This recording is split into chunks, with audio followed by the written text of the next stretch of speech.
Should we wait for 1 more minute? Maybe 1 minute we can wait. Yeah, whenever you like. I mean, yeah, it's completely fine.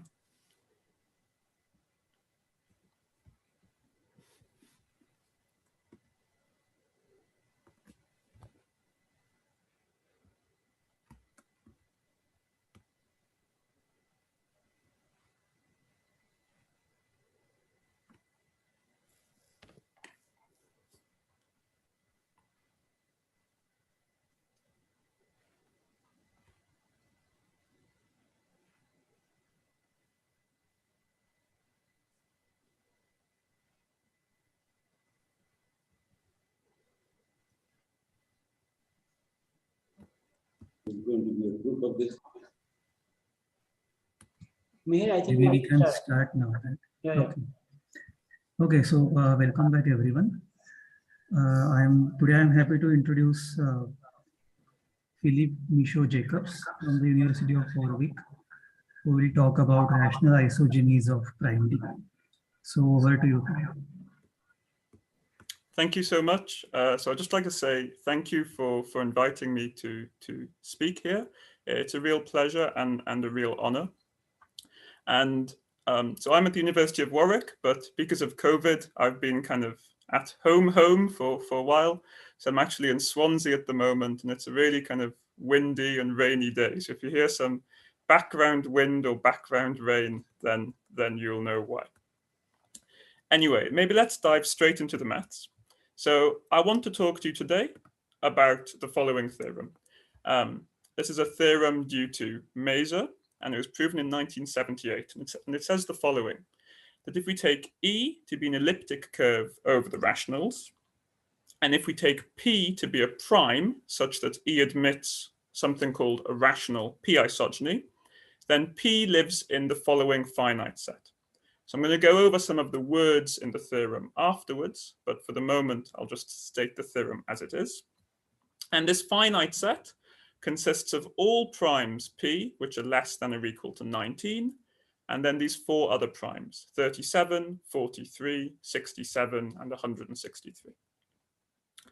And one thing kind of to start off by noting is that for every P in this set, we do have such an elliptic curve. So we couldn't possibly make this set any smaller. This is the best result we could get.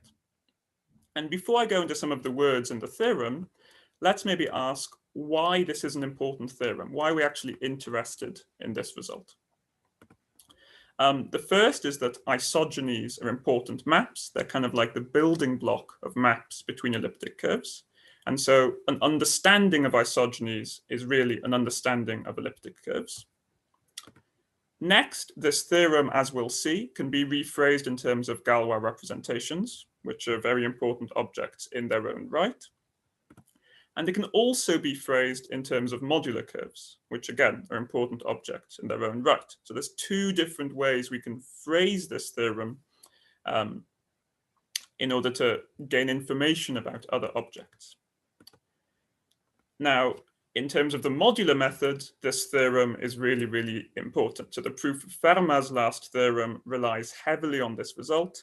And actually, the whole modular method, so using kind of Frey curves to study Diophantine equations, relies on this theorem or very similar results. And maybe a final reason to study this theorem is that its proof, which we'll have a look at today, introduced lots of important concepts which have then been used in by many researchers afterwards. So the theorem is interesting because the proof is interesting. Now, the aim for today is going to be to try and give an accessible overview of this proof. And we're going to more or less follow Mazur's original paper, Rational Isogenies of Prime Degree. Now, I should kind of take a moment to say that if at any point there are any questions, then please do ask. Either kind of unmute yourself and speak, that'll be easiest, or pop something in the chat. I might not see if it's in the chat, so if there is something in the chat, if somebody can please shout out and let me know. So I want to start off by covering a few of the key concepts we'll need for today Now, I've had a look at quite a few of the other talks in the seminar series, and so my hope is that most of these concepts are already familiar to people. So I'll go through them fairly quickly and view this as more of kind of a reminder or a recap, but there'll be important concepts for the talk today. The first is isogenies. So if we take E1 and E2 to be elliptic curves over the rationals, then an isogeny is going to be a non-constant morphism which is going to preserve the group structure. And that's the key point here. The degree of an isogeny is the size of its kernel. And if this isogeny phi has degree p, and we'll usually think of p as a prime, although it needn't be for this definition, then we'll call phi a p-isogeny. So we're starting to cover some of the words in this theorem. What does it mean to be a rational isogeny? Well, it's rational if when we write down the isogeny, we can express it using rational functions whose coefficients are in the rationals. And maybe an equivalent way of defining an isogeny to be rational would be the following, that if I take any sigma in the absolute Galois group, so I'm going to write this as G subscript Q for the rest of the talk, then sigma applied to phi is the same as phi. Here's an example. I've written down two elliptic curves. The idea is that here little a and little b should be rational numbers. And I've written down an isogeny between them. So you can see it's a rational isogeny because all the kind of the coefficients here are rational. And its kernel happens to be the identity of the first elliptic curve and the point 0, 0. So this would be an example of a rational 2 isogeny. Okay, so hopefully now when I say a rational p-isogeny, it now roughly makes sense what I'm actually talking about. So we've got a few other concepts I would like to cover. The next one is the ModP cyclotomic character. So I'm going to take p to be a prime and zeta p to be a primitive pth root of unity. Then if I take any sigma in my absolute Galois group and I apply sigma to this primitive pth root of unity, then I'm going to get another primitive pth root of unity. And so I can write it as a power of my original one. So what I'm saying is that sigma applied to zeta p is zeta p to the power of some a sigma, where a sigma is in this range of 1 up to p minus 1. And this kind of idea precisely tells me how to define the ModP cyclotomic character. It's a character, chi p, it's one-dimensional. It goes from the absolute Galois group into fp cross, and it maps sigma to this a sigma. So it tells me how elements of the absolute Galois group move about primitive roots of unity. What's something that'll be really important for today is that if Q is a prime, which isn't P, and I take sigma Q in the absolute Galois group to be a Frobenius element at Q, then kind of almost by definition, zeta P to the power sigma Q is raising zeta P to the Qth power. And so what's the really important fact we need at the end is that if I apply the ModP cyclotomic character to a Frobenius element at Q, then that is equal to Q mod P from our definition. So this kind of statement at the end is what we'll really need to know about the ModP cyclotomic character, and this will come up later on in the talk. So let's keep on moving. Yeah. Hello. Yes? Isogeny is just a covering map topologically, right? Sorry, could you repeat the question? Isogeny is a covering map for the complex points of the elliptic curve. Covering map, it's a torus. Right, yeah. You could also rephrase all of this by viewing kind of your elliptic curves. No, but the point is whether that map is defined over the rationals. Is that a significant restriction? Yes. So when I'm saying that I want my isogeny to be rational, if we take this equivalent definition here, and I think it's probably best to think about these elliptic curves here over Q, although you could think of them as kind of like tori and quotients of the complex numbers by lattices, I think it's probably easier to think of them in terms of Weierstrass equations. No, I understand for arithmetic purposes. But every elliptic curve has a covering of degree p. There is no problem. Every elliptic curve. Sure, but it may not be defined over the rationals. That seems to be the major restriction. For sure, yeah. You can, if you wanted to just take a p-isogeny and without restricting it, without asking it be a rational p-isogeny, then they're going to be much easier to construct and find. But really asking for this rationality here is a major restriction here. Yeah. Does that kind of answer your question? Yes, yes. Okay, great. Is that easy to see that this is the group homomorphism from E1 to E2? Yeah, so yeah, when I'm saying it's a non-constant up here, non-constant morphism, and it's preserving the group structure, that's really what I mean there. Is that just a routine checkup, I guess?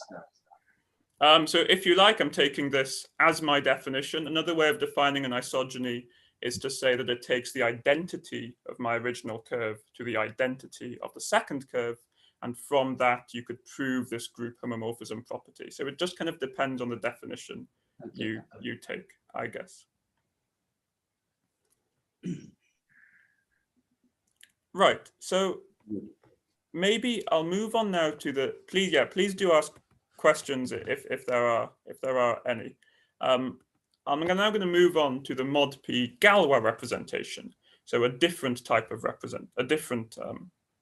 so something a little bit different, but similar to what we've seen.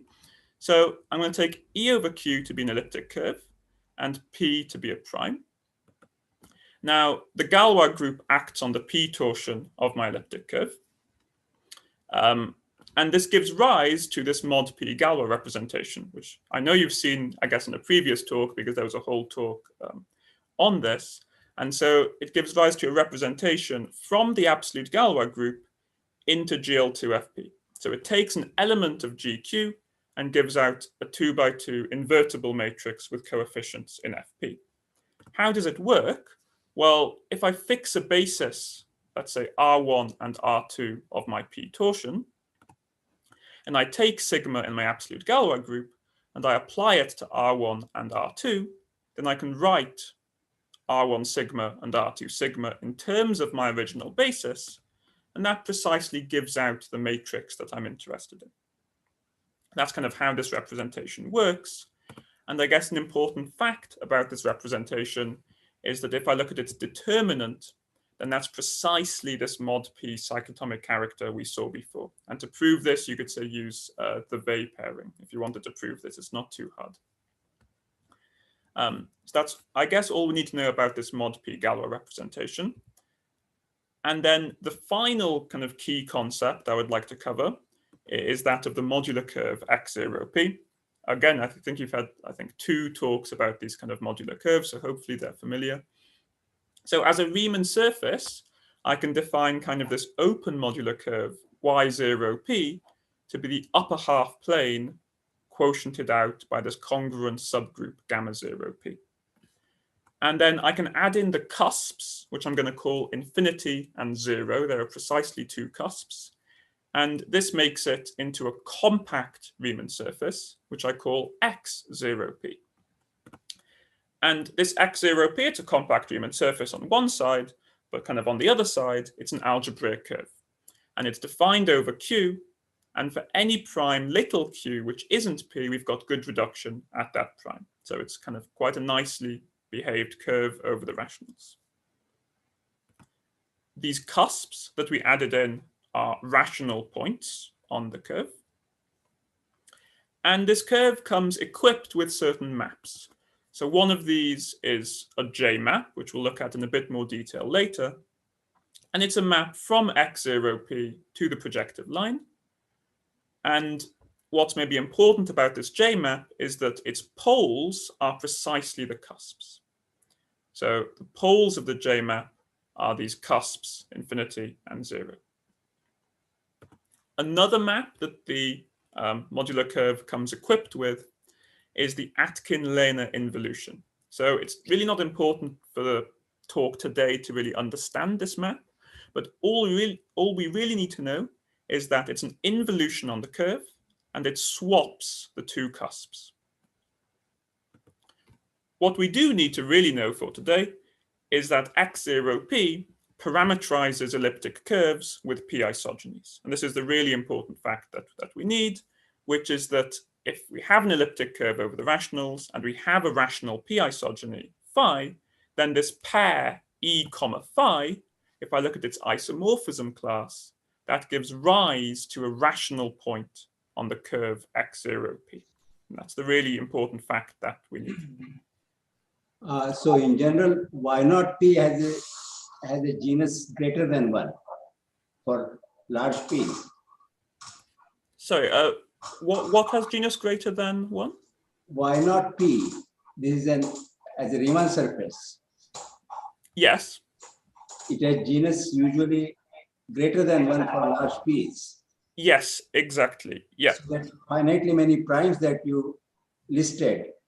So that finiteness that just arises from the genus condition. So you know that there'll be, so there's only finitely many primes P for which the genus will be 0 or 1, but on the curves of larger genus, for example, x0 163, there can still be rational points. Right.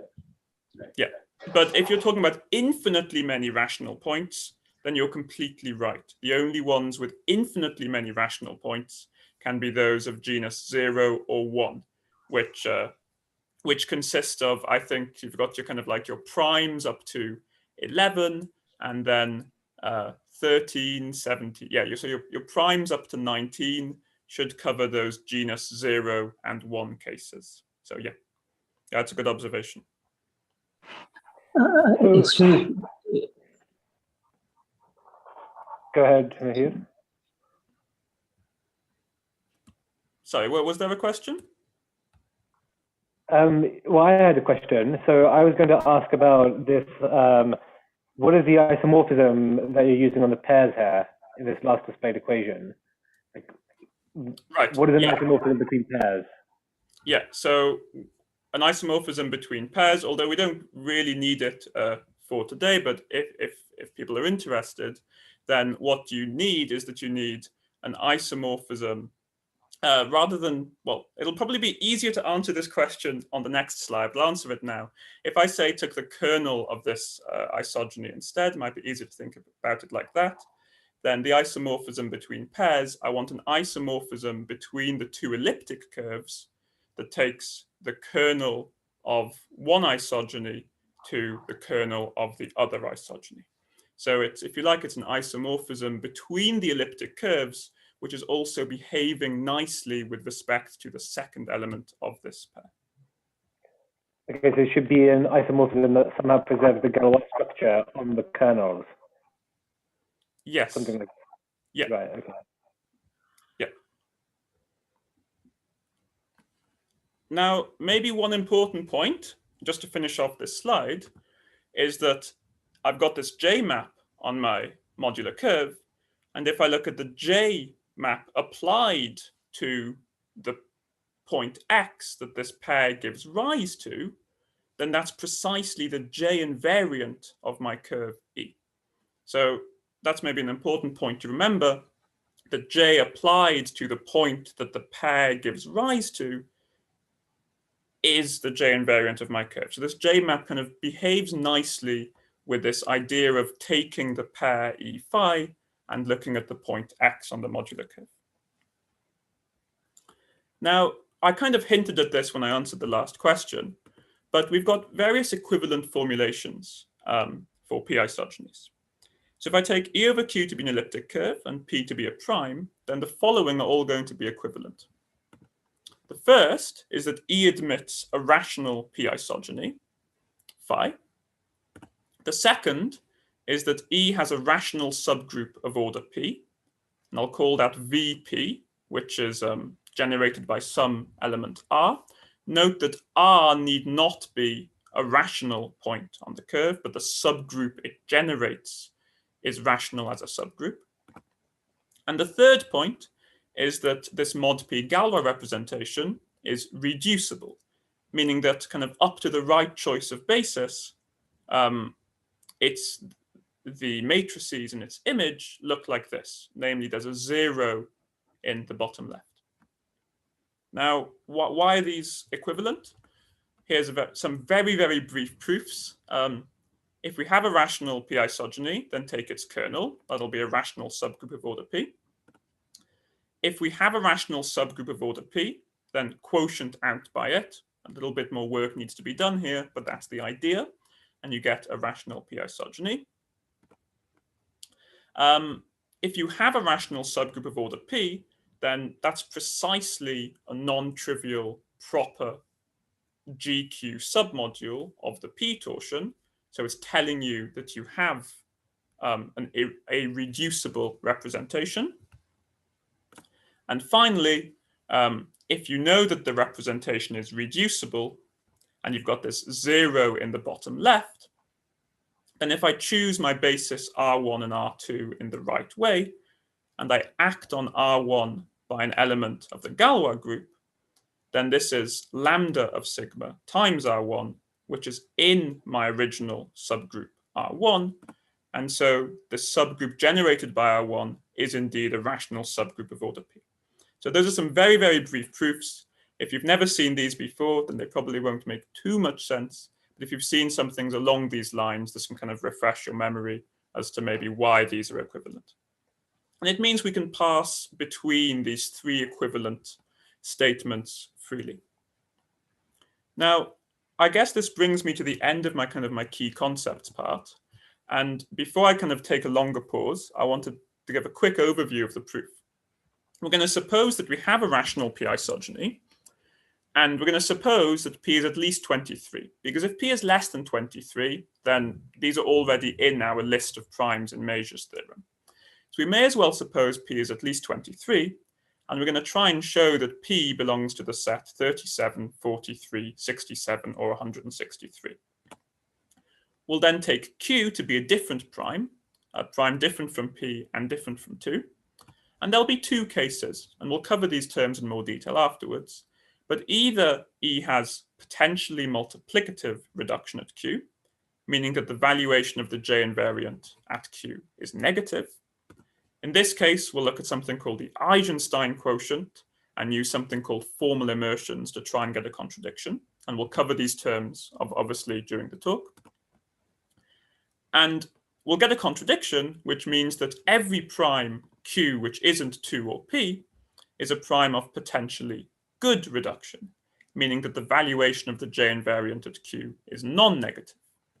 And in this case, we'll study this ModP Galway representation, which I alluded to, and we'll look at the isogeny character, something I'll define later, to try and prove that either P is 37, or that this field Q square root minus P has class number 1.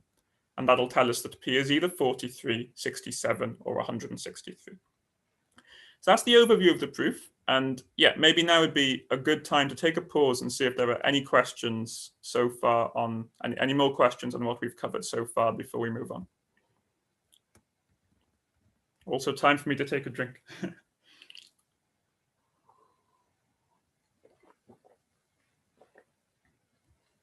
So is there a reason why you can't study the ModP Galway representation in the potentially multiplicative case? So no, you can study it there, but then I guess in terms of what we want to do today, that is going to be more direct to go via the modular curve x0p.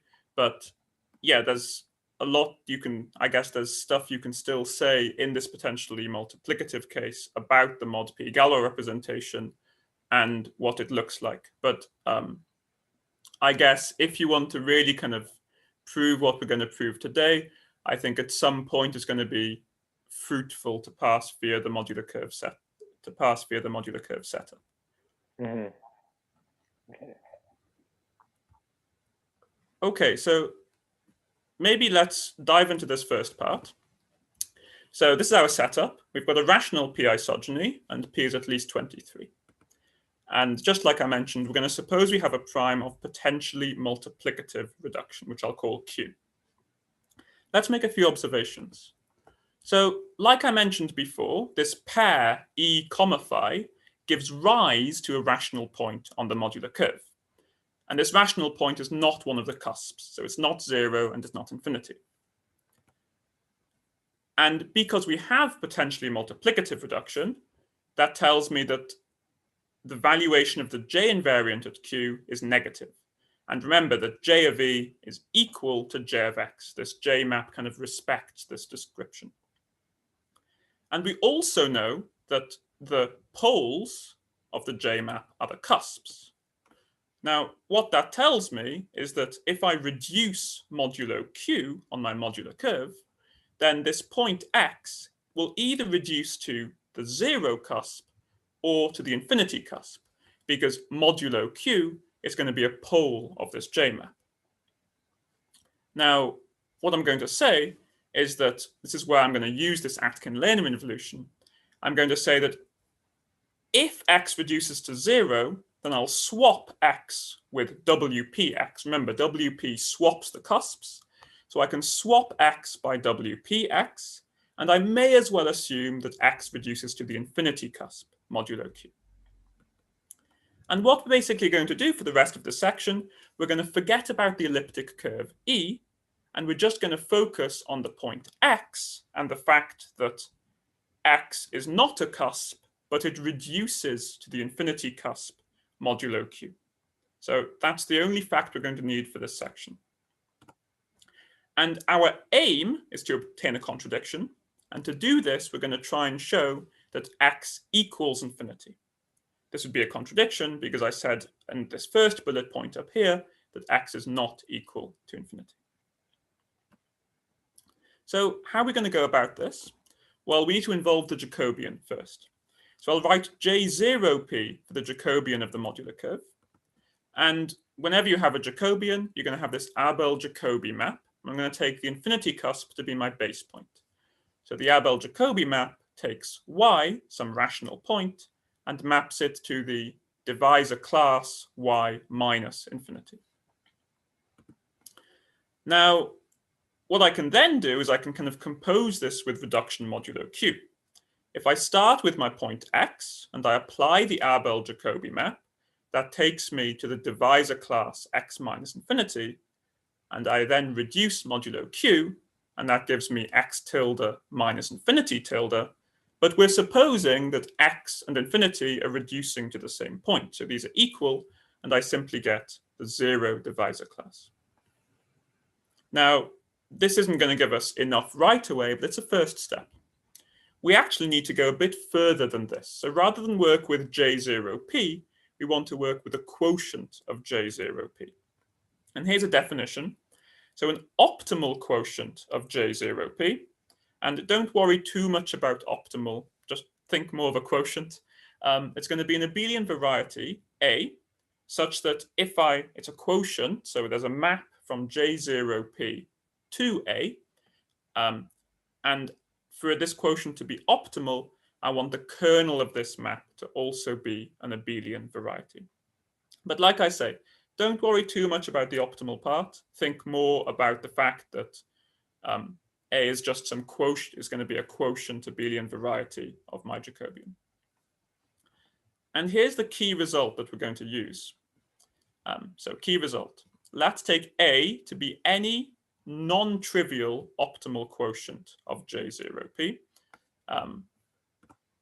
Then this map theta, which goes from the modular curve x0p, takes the Abel-Jacobi map to go into the Jacobian, and then applies the quotient map down to the abelian variety A. This is a formal immersion at infinity, both over the rationals and mod Q. Now, in the next kind of 2 slides, I'm going to go over why this is true and what a formal immersion is. But for the moment, I want to just look at a consequence of this fact and see why it helps us.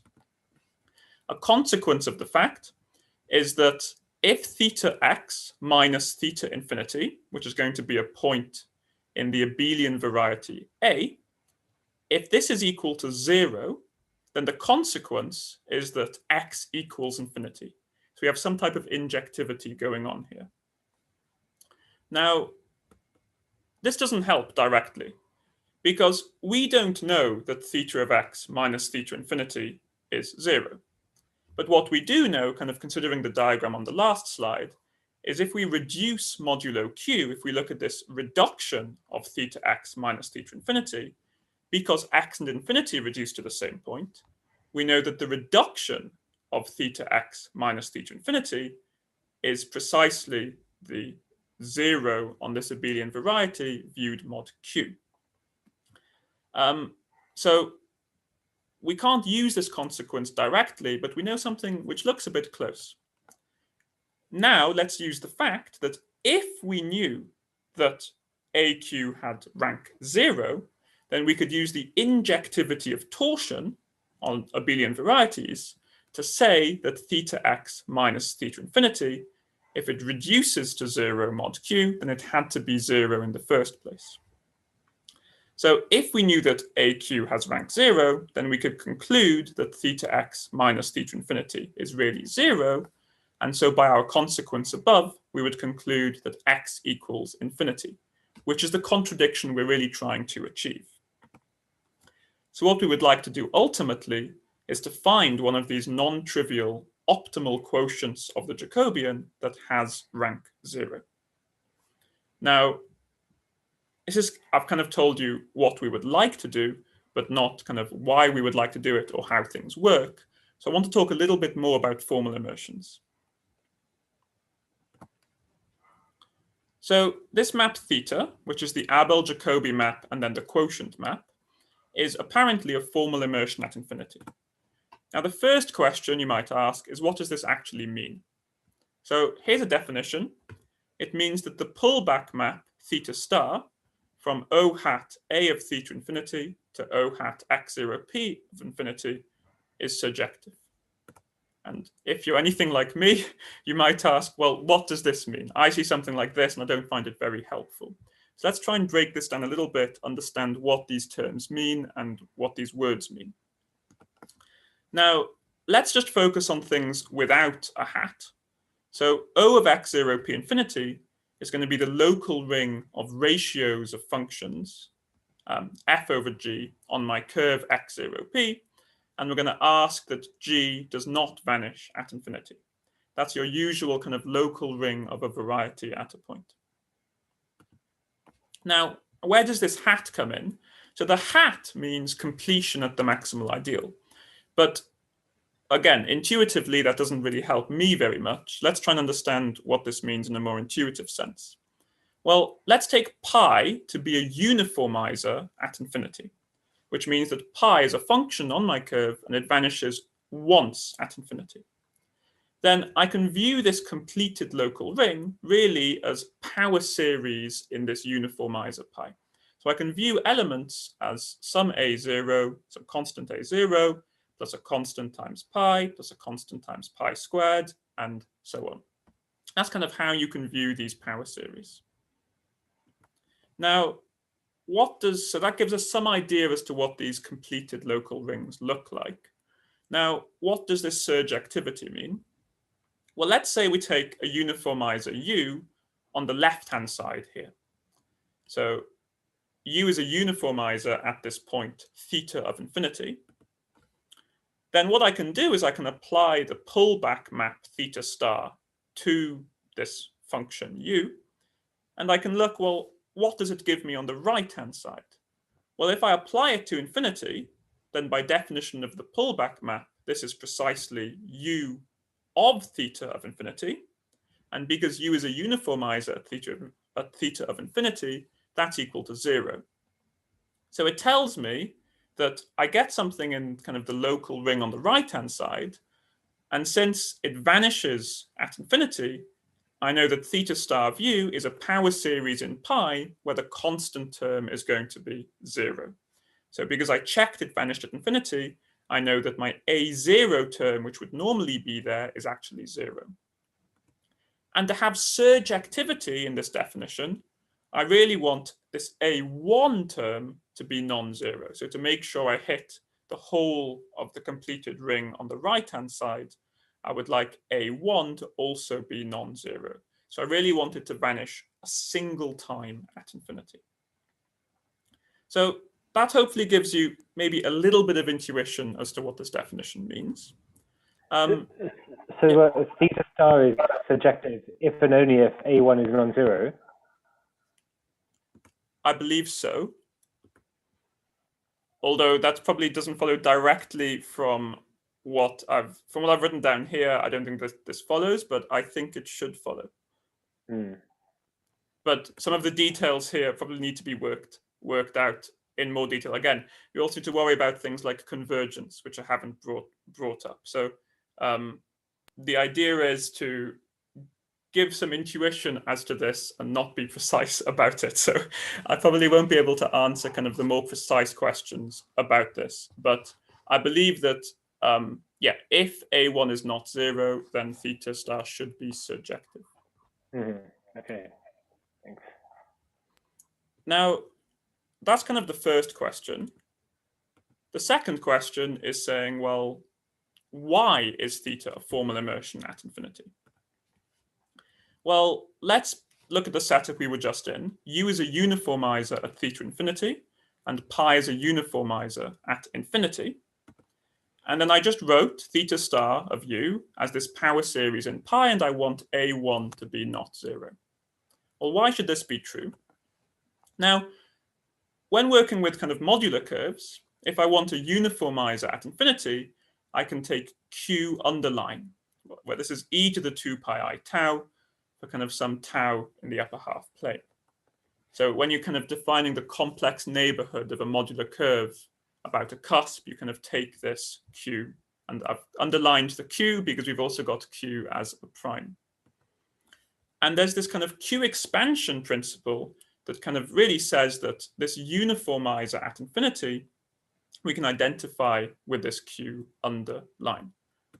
So I can kind of view theta star u as a power series in Q. And again, I want A1 to be not 0. And the idea is that this really looks like the Fourier expansion of a cusp form. If I take a modular form f in S2 gamma 0p, then I can write f in this form. A0, which we know is 0 for a cusp form, plus some constant times q, plus some constant times q squared, and so on. And I know that for these cusp forms, I can take A1 to not be 0. So what we want looks very much like a cusp form. And it turns out, and this is kind of a little bit fuzzy, you really need to first pass to differentials, but it turns out that since A is an optimal quotient of the Jacobian, there's some cusp form which is kind of in some sense attached to A, or A can be constructed from a cusp form. And the idea is that because this cusp form looks just like it did above, with A1 not equal to 0, that we can prove that in this expansion of theta star u, that A1 is also not equal to 0, and it's really the same A1. And so using this idea, you can show that theta star really is surjective, and so you have a formal immersion at infinity. So again, the idea isn't to be, maybe formal is the wrong word here, but not to be formal, but just to give some intuition as to maybe why these things are true, rather than just taking them as black boxes. Now, the final step is going to be to construct this non-trivial rank 0 optimal quotient of the Jacobian. Because if we can't construct this, then we're kind of stuck. We're saying that if we can, we get a solution, but if we can't find this non-trivial rank 0 optimal quotient, then we can't do very, very much. So how is it constructed? We're just going to go through the construction without the proofs. So for any prime L, which isn't P, we have a Hecker operator acting on the Jacobian. Now you may be more used to a Hecker operator as a double coset operator, but this then gives a correspondence on the modular curve x0p. And from this correspondence, you get a map on divisors, and that gives you something on the Jacobian. And I'm going to define the Hecker algebra to be the Z algebra generated by all of these Hecker operators. And I'm also going to take the Atkin-Lehner involution, WP. Now, the Atkin-Lehner involution is a map on the modular curve, but again, we can pass to divisors and then pass to the Jacobian to give us something on the Jacobian. I'm going to define the Eisenstein ideal to be this ideal here. So I take TL minus L minus 1 for any prime L not equal to P. And I take the Atkin-Lehner involution plus 1. So I can define this ideal. And I can use this ideal, called the Eisenstein ideal, to define a quotient. The Eisenstein quotient is going to be, I'm going to write JE of P for it. And it's going to be J0P, so my original Jacobian, quotiented out by the kind of all the intersection of the kth powers of my Eisenstein ideal applied to J0P. So anything in this intersection kind of acts on the Jacobian, and so I can take this quotient in this way. And well, it turns out, and this is kind of a whole separate paper of Mazur, which proves this, and using lots of complicated machinery, that I can look at the rational points of this Jacobian, and it turns out that this is Z mod NZ, where n is the numerator of p minus 1 over 12. And if you've seen things to do with modular forms, an over 12 maybe isn't that surprising.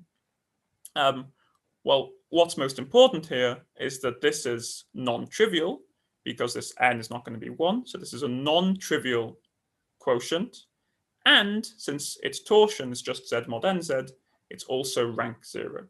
So although this doesn't go into the proof of why this all works, which would probably be a separate talk or 3 talks, at least we can see how this non-trivial rank 0 quotient is constructed. And we're pretty much halfway through the proof. So I think this is another good time to pause and see if there are any questions on what we've covered so far. So that Eisenstein quotient comes in that different paper of the Mazur, right? Yeah, so this, I believe it was the 1977 paper, I'm not sure. IISc paper. Sorry? IISc paper, Modular Curve and Eisenstein ideal. Yeah, Modular Curves and the Eisenstein ideal, precisely, yeah. So this is a completely separate paper, and yeah, from what I understand, lots of the ideas are quite different. I'm not familiar with the explicit construction, but at least this is how it's constructed. But yeah, this is different to the rational Isogenies paper. Yeah.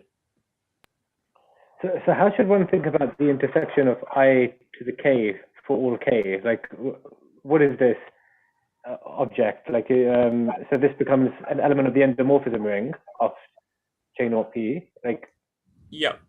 So I don't really have much intuition apart from this is how it's defined, but yeah, an element which lives in this intersection, you view it as an element of the endomorphism ring of J0p. So you get a bunch of these elements and you say, well, let's apply these to J0p.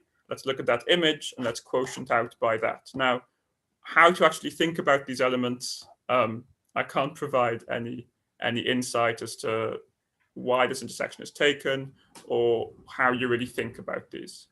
But this is how it is defined. I have one more question. So here you're studying rational isogenies. So you're looking at the rational points on the Eisenstein quotient. So suppose if you want to study on quadratic extensions something, do you really look at how this Eisenstein quotient behaves on the quadratic extensions or some finite extension? Is that way one can do it? So I'm not too sure how. So certainly, I believe it can increase in rank over quadratic extensions, but or higher degree extensions. But what you can do is, rather than use the curve x0p as a starting point, if you were, say, working over a quadratic field, you can look at the symmetric square of x0p.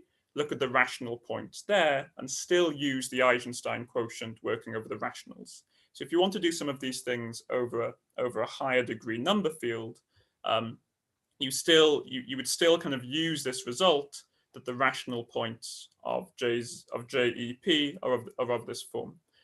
Exactly the behavior as you go to higher number fields, I'm not sure.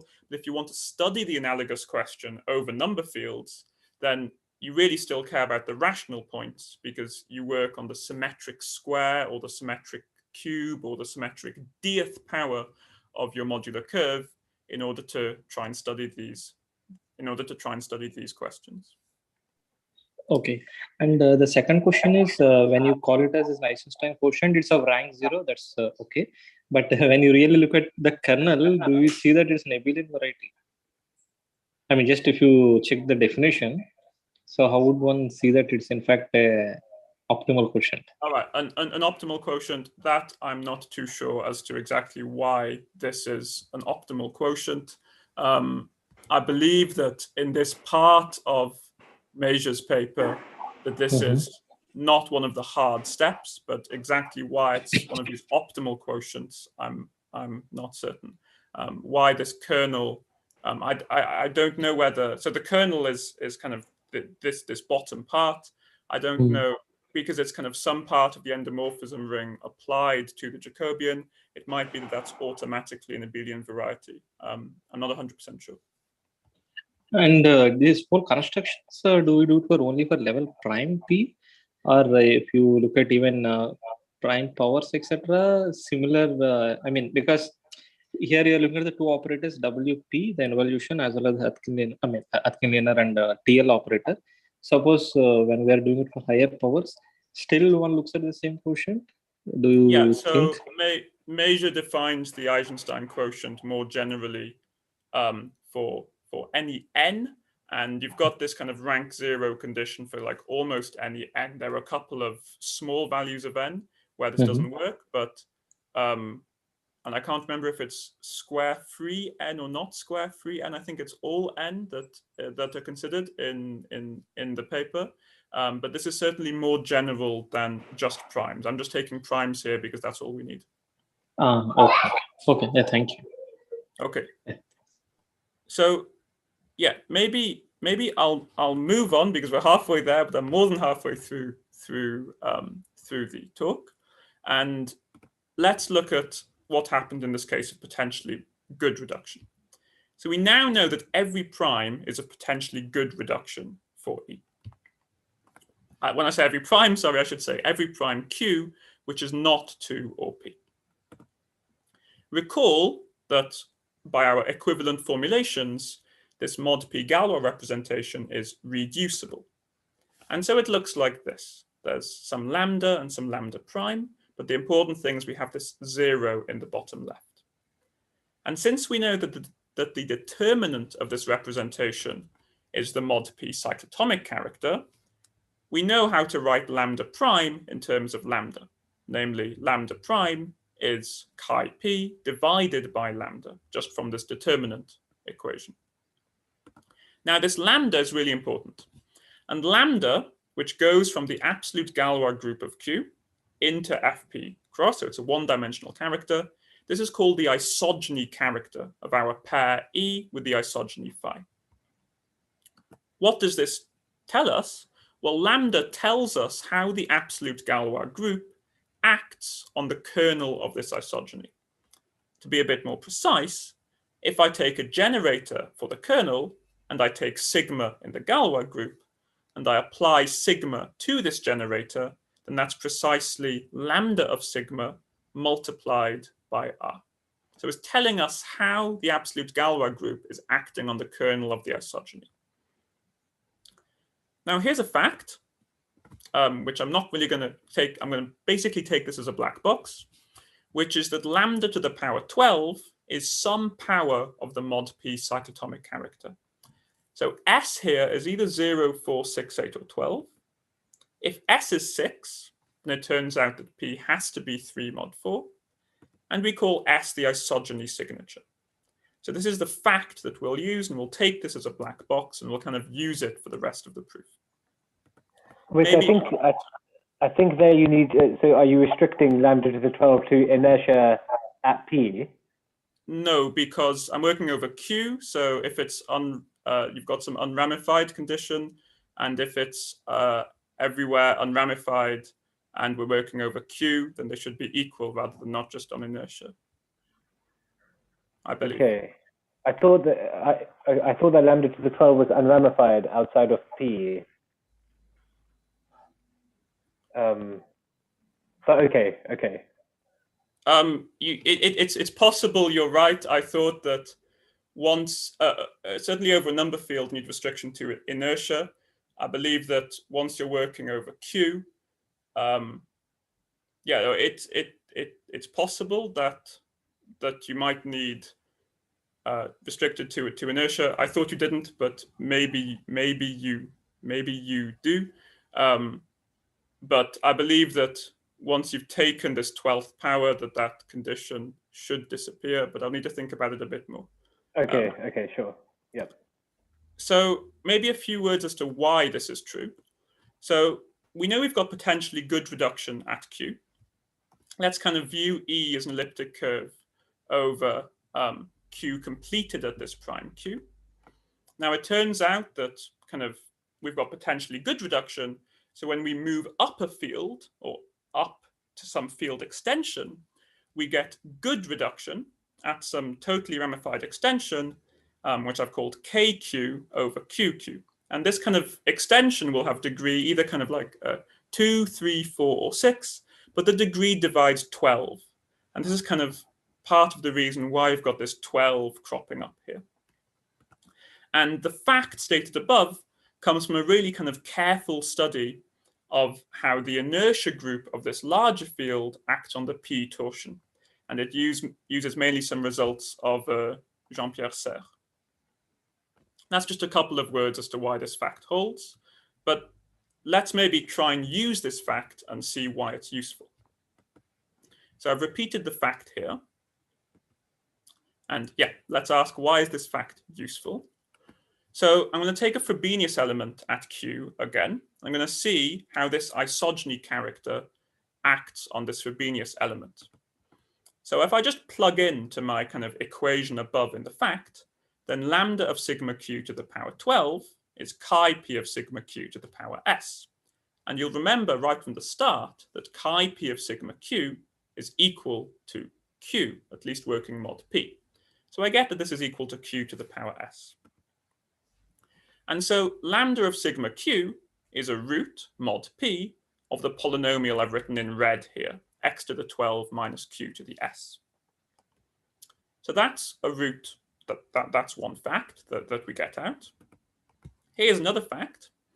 If I pop in my Frobenius element at q into my ModP Galway representation, then I get this matrix out.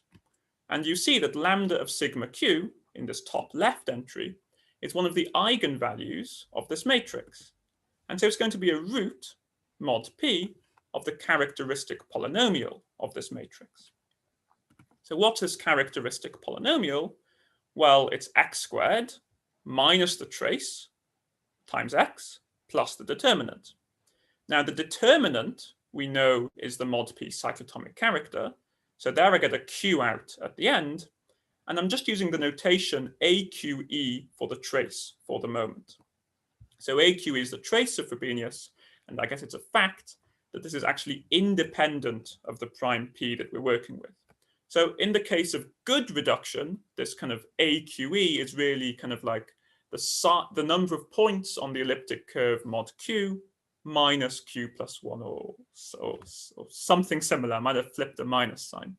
But more generally, in the case of potentially good reduction, you can also look at the trace of this Frobenius map. So this is a second polynomial of which lambda of sigma q is a root. So I've got two polynomials which I know that lambda sigma q is a root of mod p. So these two polynomials, which I've written down again here, share a root modulo p. Now, a way I can kind of put that into a compact statement is that p is going to divide the resultant of these two polynomials because they share a root mod p.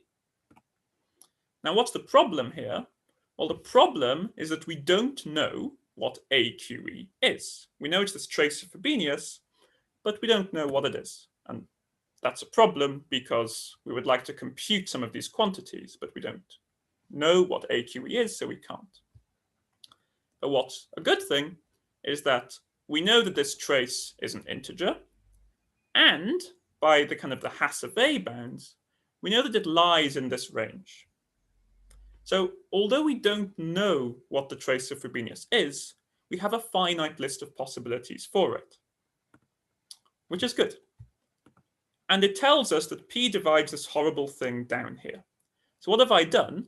So I've taken the resultant up above, but I've replaced AQE by little a, where little a is going to run through all possible traces of Frobenius. And if I then take this lowest common multiple, then one of these a's will necessarily be my trace of Frobenius, and therefore P will divide this quantity which I've just written down. And what's the good thing is that we can compute this quantity now. Whereas above it depended on AQE, down below it doesn't depend on AQE, it only depends on Q, a prime of our choice, and on this isogeny signature S. So let's try and compute a few values and see what we get out. Let's suppose our isogeny signature S is either 0 or 12. Let's take Q to be equal to 3. Remember, we can choose this prime Q. And let's compute some values. Well, RQS, if S is either 0 or 12, it happens to be the same number, and it's this number here. Now, since P we're assuming is at least 23, we only care about the 37 and the 97. Now, 37 is in our original list of primes. And so it's not kind of maybe too surprising that this pops up here. But 97 isn't in our original list of primes. We really want to get rid of 97. So let's just try using a different prime Q. So let's eliminate 97 using Q equals 5. So we pop in 5 into our definition. It turns out that it's the same whether S is 0 or 12. We get a really big number out, and you can do this in kind of like 2 lines of code. It's not hard. And okay, 37 appears again, so we can't eliminate 37, but 97 doesn't appear. So that eliminates 97 for us. Let's see what happens if S is 4 or if S is 8. Well, let's then take Q equal to 3 and compute the values R34, which happens to be the same as R38. We get another kind of fairly big number. This time, all the prime factors are less than 23, so we don't need to worry about them because we know that our prime is at least 23. So what's the conclusion here? Is that if this value S, the signature, is either 0, 4, 8, or 12, then we know that P must be 37. That's the only possibility, because everything else we've eliminated. And this is because we're assuming that P is at least 23. So that deals with S as 0, 4, 8, or 12. Let's do S equals 6 just to wrap things up.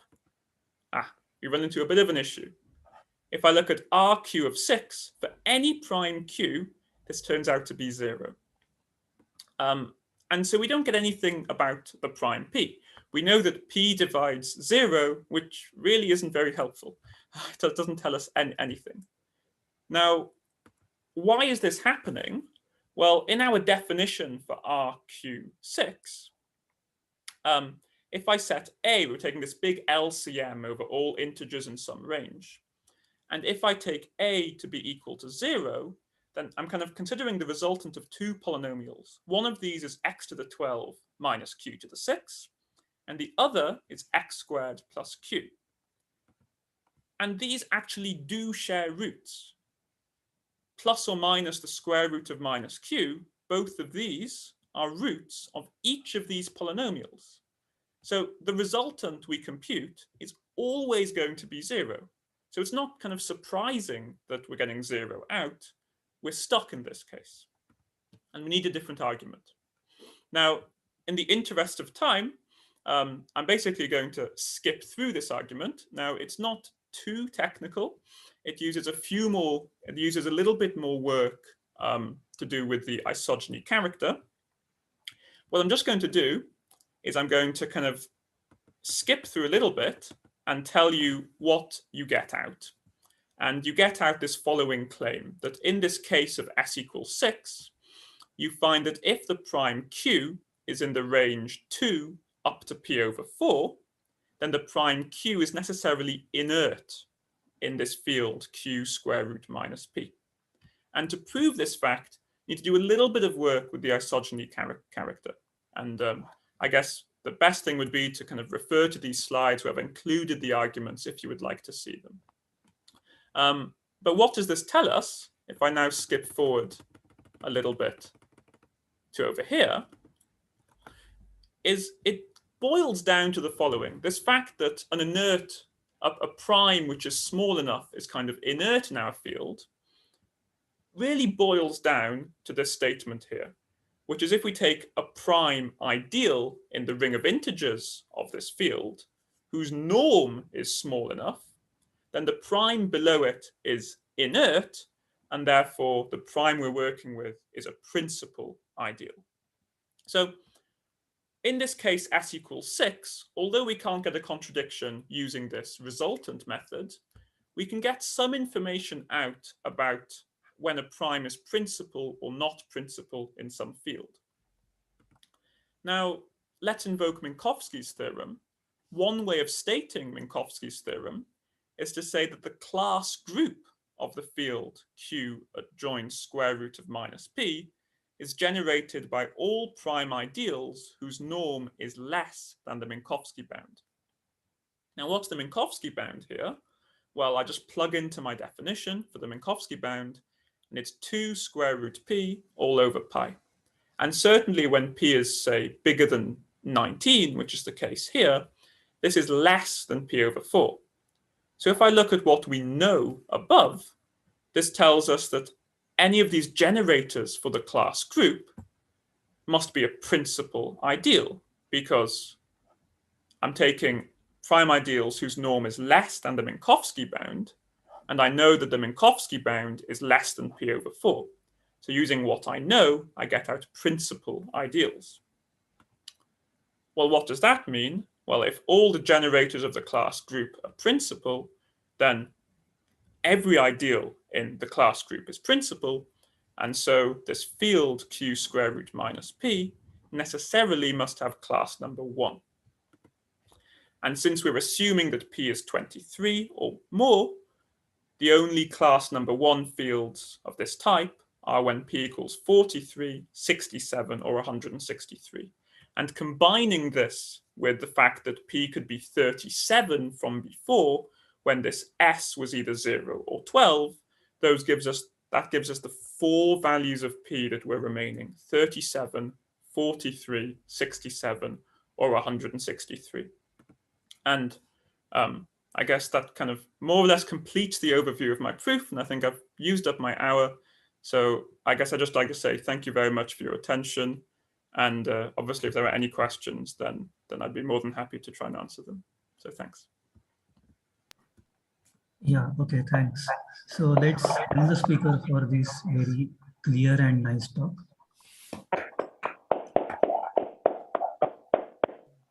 Now it's time for some questions.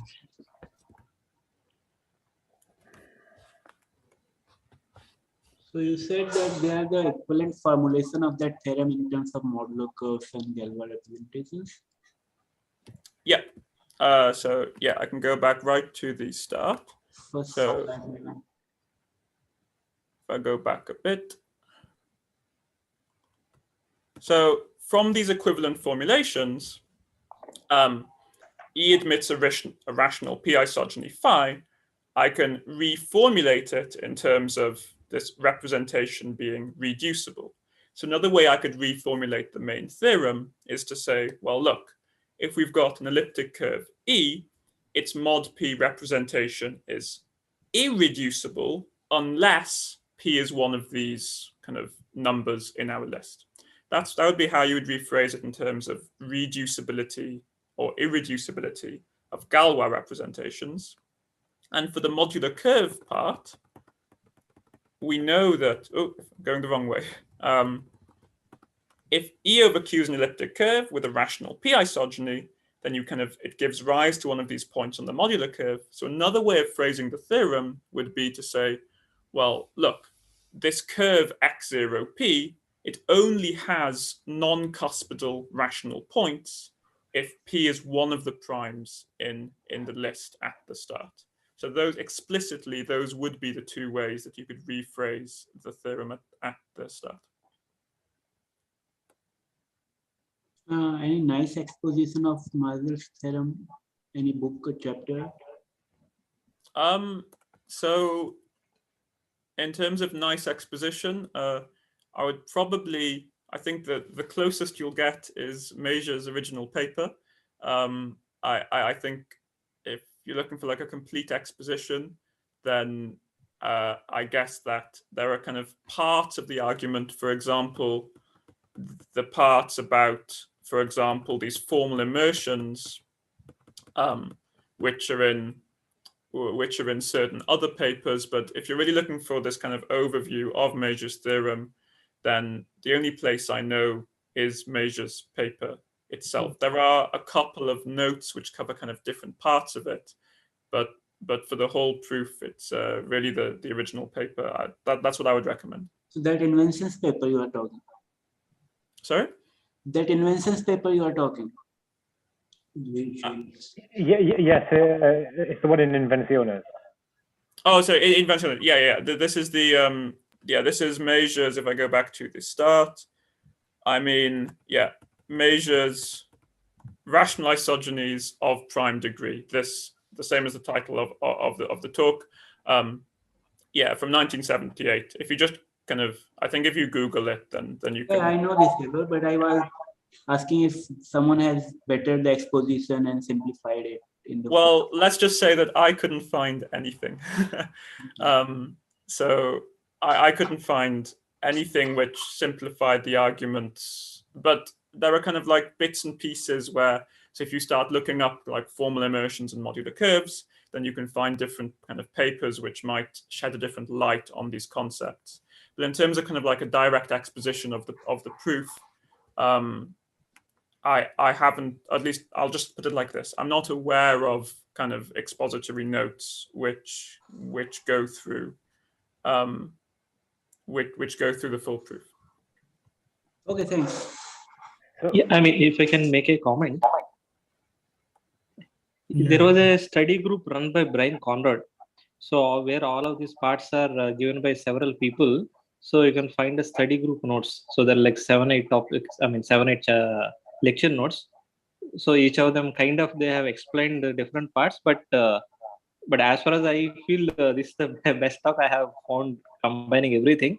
But if you want parts by part, there is a study group run by Brian Conrad that was like almost 10-15 years back. That's the one of the source. And Rebedello also has an article, Mauracia Rebedello, and Henry Darmon also has an. There is one volume where Mauracia Rebedello also has an article where she explained some parts of this, and Darmon also had explained. But as he said, not everything, but this formal immersion, etc. I think there is some article if it's of help. Yeah, I can just kind of add to comment that both of the ones by Darmon and Rebolledo, they're in the Clay Mathematics Institute Algebraic Geometry Proceedings kind of book. And I've also kind of seen the Conrad notes, and maybe the reason I didn't mention those is I personally find them harder in terms of the background knowledge needed. I personally find it harder than the original paper, but maybe that's just because I'm not so good with schemes. So maybe that's why, but they're really useful. So thanks for pointing those out. And I have one question. So like instead of x0, when we look at the plus part of it. Yes. So, I mean, I know some literature, etc., but after your talk, I got a better idea about what's going on. So when you look at x0 plus, so how does one, because you don't have the article linear because it acts by trivial. So typically, do you think similar kind of arguments were done there as well? So I know some things are done, but not so clear about the proof. So from what I know, rational points on x0 plus p, if I just focus on that, that's a really hard question. So I know that they've been computed for genera up to 6, and the genus kind of like 2, 3, 4, 5, and 6 cases. Most of those are covered in 2 papers, which use kind of quadratic Chaboty. So pretty kind of high-level Chaboty techniques to study those. But in terms of like general arguments studying x0 plus p and the rational points, I think that's a really hard question. So I know it's been done for certain modular curves, but it's kind of each modular curve individually x0 plus p up to, I think it's genus 6, which have been studied using quadratic Chaboty. But as far as I'm aware, there's no kind of general argument, at least similar to this, which is telling you what the rational points on x0 plus p are. Okay. And my second question is, when you start with an elliptic curve together with an isogeny, you said it will define a point on x0 of p, but excluding 0 and infinity. So how do you see that? So this is really comes down to, if I just go to it in the slides, this really comes down to not this one. When you said this is the rational point on x0 of p excluding the cusps, right? So how do you how to say that they won't map to the cusps 0 and infinity? I guess maybe the easiest way of stating it would just be because the cusps, they're not parameterizing they're not parameterizing elliptic curves. So if you kind of see how if you kind of take it from the Riemann surface side, that y0p, this open modular curve, is really what's parameterizing your elliptic curves, and the cusps are just being added in order to make things compact, and they're not really part, at least usually not part of this moduli description. So you're really getting a non-cuspidal rational point, and to kind of get a bit more insight over it, I would really view it on the Riemann surface side and how you're viewing y0p as the quotient of the upper half plane by gamma 0p, because gamma 0p is really where this kind of p-isogeny part is coming in, linked with the elliptic curve, whereas the cusps are kind of like the extended upper half plane, which you're quotienting out by. And when you're extending that upper half plane, you're not really looking into elliptic curves then anymore, or you're looking into kind of degenerate elliptic curves. I see. Yeah, and when you also talk about rational point on x0 of p, so you typically define a Galois action, and then you say that whenever you take a point, that should be invariant under the Galois action, right? Yes. Okay. Yeah. Thank you, Philippe. Yeah, it's a very good talk, and yeah, I enjoyed it. Okay. Thank you. Yeah. If I One of may, the reference. Go ahead, Armand. I just want to make a comment about the question about x0 p plus. The problem is that the Jacobian has rank at least the genus of that curve, and that's what makes it very difficult to deal with. Yeah, and that's why these quadratic Chaboty rather than the usual Chaboty are coming in. And there's also another comment maybe to kind of extend this, is that a lot of this work is relying on the fact that you have a rank 0 quotient of the Jacobian. We have this non-trivial rank 0 quotient. But this non-trivial rank 0 quotient comes from the minus part of the Jacobian. And so x0 plus p, if you look at its Jacobian, it's usually going to have positive rank. And so you can't apply these same formal immersion arguments in the same way, which also makes life more difficult. Okay, thank you. Thank you. Yeah, so I also wanted to make one comment about the formal immersion stuff. Like, there is another paper that explains this a bit more concretely, and that's due to Derrick's, Kamieny, Stein, and Stahl. So this is using, I guess, Kamieni's reinterpretation of formal immersions in terms of linear independence of Heckler operators. And so the state of the art of that is this recent paper of Derek, Kamieni, Stein, and Stahl, which essentially allows you to get understand formal immersions in terms of whether certain matrices have full rank or not. So that's another way of understanding these more concretely. Yeah, that's really useful. And I'll just maybe to add to that, it's also maybe worth looking at Martin Derek's thesis, which kind of goes into even more detail and gives even more background on that paper. But for the formal immersion stuff, that's a really good place. Maybe one point to note, as I know that you know, Barinder, but that kind of formal immersion stuff there, rather than using this Eisenstein quotient, which we've been talking about today, it uses a different rank zero quotient called Merel's winding quotient. So in case people maybe look at that and get a bit confused, it's maybe worth noting it uses a different rank zero quotient. Yeah, I think if you assume BSD, that is the largest rank zero quotient of J naught P. Yeah. Yeah. Okay. I would like to ask one question maybe. So if the kernel of rational p-isogeny is generated by rational point, then you get a cyclic subgroup in the q rational points of the elliptic curve, right? And you get a p torsion rational point. So you get a rational point of order p. Yeah.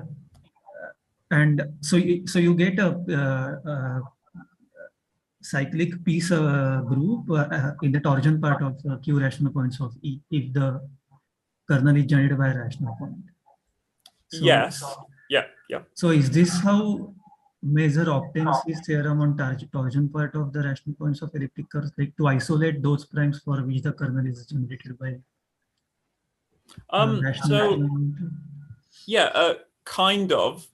So yeah, basically yes. The idea is that exactly like you said, if you have a rational p-isogeny, and you want to just ask, well, sorry, maybe I should rephrase it like this. If you have a point of order p, then that gives you a rational p-isogeny.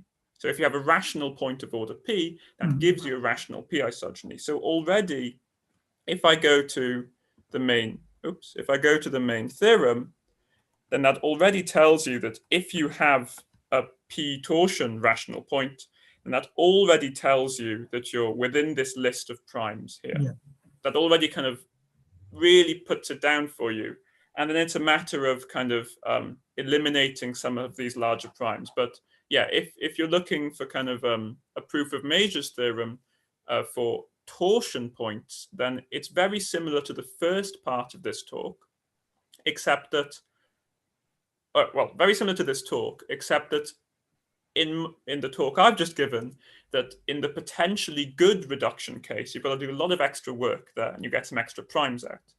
But if you know that you have a torsion point in the potentially good reduction case, there's a kind of a little bit of a different argument that says, well, actually your prime needs to be really small.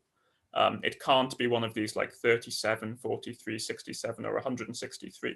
So it's a similar argument, but instead of all this isogeny character stuff for the potentially good reduction case, you have a slightly different argument, which kind of cuts down the primes even more. Does that kind of make sense or help answer the question? My question was not very precise, but I wanted to see how it is obtained from this theorem. So I thought. Yeah, so I would say rather than kind of viewing it as a direct consequence of this theorem, I would view it as kind of like more of a consequence of the proof of this theorem. Okay. And the kind of potentially multiplicative case is really exactly the same. And the only difference is in the potentially good case, you have a much easier argument to kind of rule that case out compared to what is done in the isogeny case. But they're quite similar. Yeah. Okay. Okay, thanks. Okay, then if there are no more questions, let's thank the speaker again.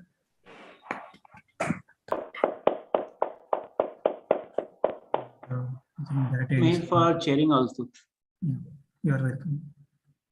I'll stop sharing there. Yeah, thanks. We will be closing.